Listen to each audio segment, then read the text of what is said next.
What's up guys, welcome back to another episode of Stuck at Home with Bidi. If you haven't watched any of the other videos in this series, I'll put them in the description box below, or you can also find them in the playlist I made on this channel. As you can see from the title, this video is a challenge video. Full disclosure though, I did this challenge a few weeks back and I'm finally putting it out now. Anyways, you must have come across the name of CHLOE Ting at some point post-lockdown. You may have either heard her name from a friend of yours or YouTube recommended it to you because YouTube was recommending a lot of those videos to me a little while back. And if you never heard her name before this, let me know in the comment section below because I'm curious, though I highly doubt that. Anyways, most of those videos are doing the full-on shred challenge. However, I was a little intimidated to start with that, so I decided to start slow. What's with hardly any physical activity in the past few months. However, I do plan to do the shred challenge too because I'm not so scared of it anymore. For today's video, I'll be following the CHLOE Ting's abs in 2 weeks video for 14 days. I mean, yeah, of course. Why did he even need to clarify that? So if you want to start any of the programs by CHLOE Ting and are a little intimidated like I was, you can start small too.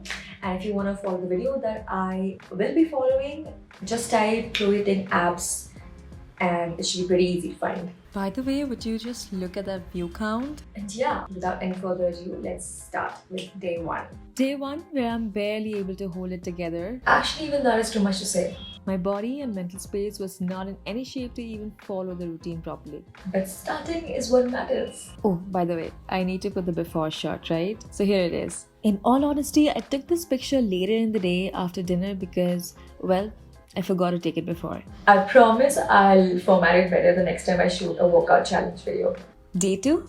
Physically, I was in the same level, but mentally, I definitely was in a stronger position, determined to tackle each pose. Pose? Is that what you call it? Each little step, workout, exercise, whatever. You get it right. Another thing that I figured that seemed to work better for me is that I would look at one exercise, pause the video, and then count on my own while doing it. How would you generally do it? By day 3 and 4, I was definitely starting to feel my abs burning for the rest of the day, that good kind of burning, and also I was getting used to the routine and finally starting to kind of like it. Day 5 was a nice little change because I was doing it out in the open on a terrace. Though for some reason I was constantly paranoid thinking that a bird's gonna poop on my face any moment. Body-wise, I could feel a little change as in abs getting tighter on the outside. Not like a change that another person will be able to differentiate, but the kind that you can feel in yourself.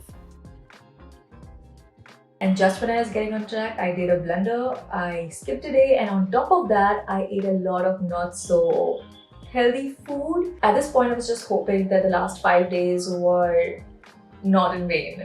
Day 6, I felt so guilty for missing the day before that I was not going to miss this day. I'm that sleep time overthinker. It's the time basically when all the thoughts about anything that I'm not very proud of comes back to haunt me and destroy my sleep cycle.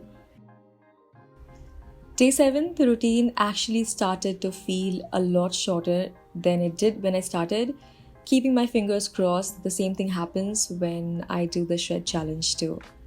Day 8, I was almost about to skip this day. I was feeling so freaking lazy, but I did the 5-second rule and just laid down my yoga mat. And by 5-second rule, I don't mean eat that cookie that just fell on the floor. By that, I mean counting down from 5 and just taking the first step when you reach 0. As in, don't give yourself the time to talk you out of it. Later, I was so glad I did not skip the day, especially because I ended up eating a lot of dessert from Magnolia Bakery. On a side note though, they are amazing. If you're in Bangalore, you should definitely try them. Day 9, I wanted to again head to the terrace to change things up a little bit and for some fresh air, but it was wet AF and I didn't even realize it was raining moments earlier. Which world do I live in? The word inside my head.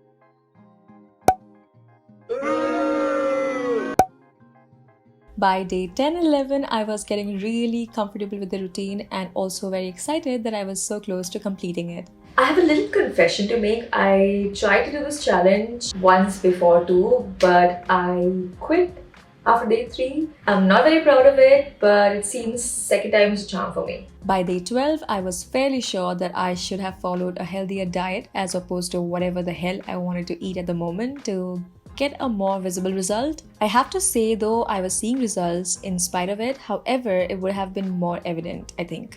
Also, I realized that I should have been doing the warming up and cooling down workouts before and after the sessions because that's what's recommended, right? Maybe CHLOE Ting covers that in the full shred challenge. Correct me if I'm wrong. Day 13 was not a very favorable workout situation for me because I had pulled an all-nighter the night before and my body felt so weak during the routine. It was a mess. I just wanted to get it done before I fell asleep, and surely enough, I did fall asleep for 2 hours straight right after the session on the couch without even taking a shower. Day 14, last freaking day, we did it. It's the final day of the challenge. That feeling moments before you are about to finish something and moments after you finish, it's such a rush. The feeling is a fuel. That's actually the feeling I get every time I finish a book too. Anyways, it's time for the grand reveal. Here's the before and here's the after. Well, I'm not so sure if it's grand. Let me know what you think. All in all, I think it was a great experience, especially now that we are stuck inside most of the time. It's easy to not get any physical movement. It also gave me the confidence to actually think about doing the shred challenge, and I will be doing it. And when I do that, I'll keep track of the means too, so that I can give a better idea of the result. Let me know in the comment section below if you want to try the CHLOE Ting challenge too, or if you've already tried it, how was your experience? And with that, I'll say my goodbye today. If you haven't subscribed yet, please do so. It'll make me so happy. And if it's not too much to ask, leave a comment and a like so that the video gets a little bit of algorithm points. And once again, thank you so much for watching. Hope you have a great day ahead. I'll see you in my next video. Bye.